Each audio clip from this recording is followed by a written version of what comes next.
Dear students, कैसे हैं आप सब लोग। उम्मीद करती हूँ आप सब लोग बिल्कुल ठीक होंगे, अल्लाह ताला के फजल करम से होंगे इंशाअल्लाह। तो जैसे कि आपको पता है सर्दियाँ स्टार्ट हो गई हैं। सर्दियों में नज़ला ज़ुकाम आम है ये। तो मेरी भी आवाज़ थोड़ी ख़राब हुई हुई है।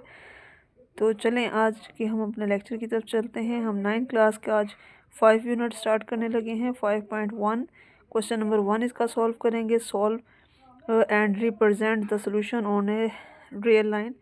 ये लीनियर इक्वेशन है। इसको थोड़ा हम सॉल्व करने के बाद इसको नंबर लाइन पे कैसे ड्रॉ करना है वो आज सीखेंगे। चलें तो बिस्मिल्लाह करते हैं, अपने लेक्चर की तरफ चलते हैं। हाँ जी जनाब, तो चलें आज हम स्टार्ट करते हैं अपना लेक्चर आज का, जो कि है हमारे पास 5.1 9 क्लास की। इसको हमने सॉल्व करना है और इक्वेशन को सॉल्व करने के बाद हमें इसको रिप्रेजेंट करना है एक रियल लाइन पे, एक रियल नंबर लाइन पे। अच्छा चलें जी स्टार्ट करते हैं। बिस्मिल्लाहिर्रहमानिर्रहीम। तो अब ये जो है ना, मैं आपको यहाँ से इसका सोल्यूशन बताऊँ कि हमारे पास जो इक्वेशन गिवन है इसमें सबसे पहले हमने एक्स को एलिमिनेट करना है, यानी कि एक्स की वैल्यू निकालनी है। देन जाके हम इसको नंबर लाइन पे सॉल्व आउट करेंगे। ठीक है, सबसे पहले यहाँ पे हमारे पास ये वाली वैल्यू हमारे पास वेरिएबल है, ये कॉन्सोनेंट है और ये कॉन्सोनेंट है। सबसे पहले हमने यहाँ से कॉन्सोनेंट को ले जाके उस तरफ ले जाना है। लीनियर इक्वेशन का ये रूल होता है कि जहाँ पे इस तरफ अगर वैल्यू प्लस में है तो इज इक्वल टू के इस तरफ जाके माइनस हो जाती है। अगर यहाँ माइनस है तो उस तरफ जाके प्लस हो जाएगी। यहाँ मल्टीप्लाई है तो उधर डिवाइड हो जाएगी, और यहाँ डिवाइड है तो उधर जाके मल्टीप्लाई हो जाएगी। तो जैसे कि आप देख रहे हैं 30 हमारे पास प्लस का है। जब हम इसको उठा के 6 वाली साइड पे लेके जाएंगे, इज इक्वल टू की उस तरफ लेके जाएंगे तो उसका साइन चेंज हो जाएगा। 12x is equal to -6 as it is, ये +30 उधर जाके -30 हो जाएगा। तो इसकी वैल्यू हो जाएगी 36, क्योंकि दोनों के साइन सेम है। -36 और 12x, जैसे कि मैंने आपको बताया कि वैल्यू अगर यहाँ मल्टीप्लाई हो रही है तो उस तरफ जाके डिवाइड हो जाएगी। 12 यहाँ x के साथ मल्टीप्लाई हो रहा है, उधर जाके ये हो जाएगा डिवाइड। -36 ओवर 12, 12 1 ज़ा 12, 12 2 ज़ा 24, 12 3 ज़ा 36। तो -3 जो है ना इसका ये आंसर निकलेगा।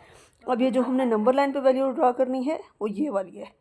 चलें अब नंबर लाइन देख लेते हैं कि नंबर लाइन क्या है। अब ये नंबर लाइन है हमारे पास। नंबर लाइन क्या होती है? एक स्ट्रेट लाइन होती है। मैंने स्ट्रेट मुझे पता नहीं लगी, थोड़ी टेढ़ी हो गई है, लेकिन ये नंबर लाइन होगी। इसके मिड में हमारे पास 0 होता है। इसके इस तरफ सारी वैल्यूज़ पॉजिटिव और इस तरफ सारी वैल्यूज़ जो हैं वो नेगेटिव होती हैं। तो हम यहाँ पे क्या लिखेंगे? पहले 1 2 3 4 एंड 5। अपनी मर्ज़ी से थोड़ा सा गैप इसका देते जाना है। और इस तरफ सारी वैल्यूज़ माइनस में 1 -2 -3 -4 एंड ये -5। अब हमने देखना है कि वैल्यूज में जो हमारे पास आंसर आया है x इज इक्वल टू -3। तो -3 किस तरफ लाई कर रहा है?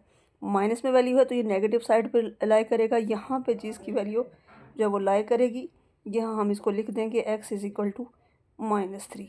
यही हमारे पास इसका आंसर है। ये हमने इसको नंबर लाइन पे बाद में रिप्रेजेंट करना है। जो पहले इसको सॉल्व करके जो आंसर निकलेगा उसको नंबर लाइन पे रिप्रेजेंट करके बताना है कि वैल्यू कहाँ लाई कर रही है। चलें इसका एक और पार्ट कर लेते हैं। चलें जी, इसका एक पार्ट है, पार्ट नंबर 3। ये थोड़ा सा डिफरेंट थी, वैल्यू बाई की फॉर्म में, सॉरी फ्रैक्शन की फॉर्म में थी। तो मुझे था कि शायद कहीं आपको थोड़ा सा मुश्किल ना लगे, तो उससे पहले फिर मैंने ये इस क्वेश्चन को पिक किया। तो सबसे पहले चलें इसके सोल्यूशन की तरफ चलते हैं। तो यहाँ पे हम नीचे देखेंगे 2 और 4 है, तो इसका हम एलसीएम ले लेंगे। 4 एलसीएम आ जाएगा इसका। नीचे हमने 4 लिखा, तो यहाँ 2 2 ज़ा 4, 2x आ गया, -3x इज इक्वल टू 1/12। यहाँ 3 में से 2 माइनस करेंगे तो जस्ट x आएगा, लेकिन बड़ी रकम का साइन आ जाएगा साथ में x, और 4 इज इक्वल टू आ जाएगा 1/12। यहाँ मैंने पहले कहा था कि जो वैल्यू नीचे डिवाइड हो रही है उस तरफ जाके ये मल्टीप्लाई हो जाएगी। तो 1/12 मल्टीप्लाई हमारे पास आ जाएगा 4, यहाँ -x। तो 4 1 ज़ा 4, 4 3 ज़ा 12। तो ये x का जो इधर माइनस का साइन है इसको इस तरफ शिफ्ट कर देंगे, तो -1/3 आ जाएगा। अब इसको हम नंबर लाइन पे ड्रा कर लेते हैं। ये 0 है हमारे पास, 1 2 3, ये -1 -2 -3। तो यहाँ पे वैल्यू जो है हमारे पास है ये है -1/3, यानी ये 1 से भी छोटी है। तो यहाँ पे इसको 1 2 3, तो ये वैल्यू यहाँ पे लाई करेगी, तो इसको हम यहाँ पे लिख देंगे, ठीक है, x इज़ इक्वल टू -1/3। तो ये हमारे पास इसका आंसर है। आई होप सो कि आपको इसकी समझ आ गई होगी। इसके बाकी के सारे पार्ट्स भी सेम टू सेम इसी तरह से हैं कि आपने इसको सॉल्व आउट करना है। तो नहीं तो एक पार्ट इसका और देख लेते हैं। चलें जी, इसका एक पार्ट है 5, इसको देख लेते हैं।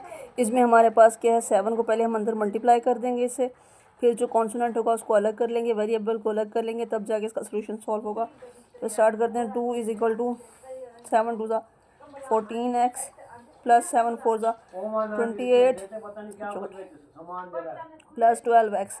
अब यहाँ पे हमारे पास जो कॉन्सोनेंट है उसको उठा के उस तरफ ले जाते हैं। 2 - 28 14x प्लस 12x।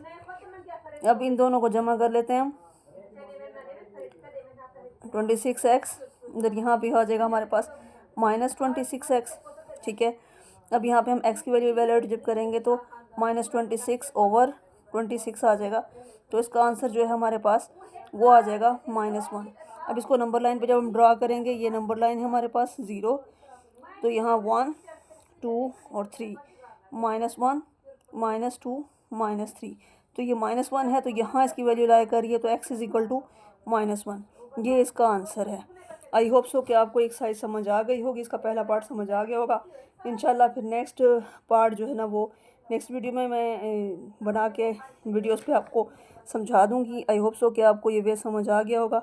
जहाँ समझ ना आए तो काइंडली जो है ना कमेंट कर दिया करें, वीडियो को लाइक लाजमी किया करें, शेयर लाजमी किया करें, ताकि मेरी आने और चैनल को लाजमी सब्सक्राइब करना है, ताकि मेरी आने वाली हर वीडियो का नोटिफिकेशन आप लोगों को पहुंच सके और आप आसान तरीके से मैथ को जो है ना वो समझ सको।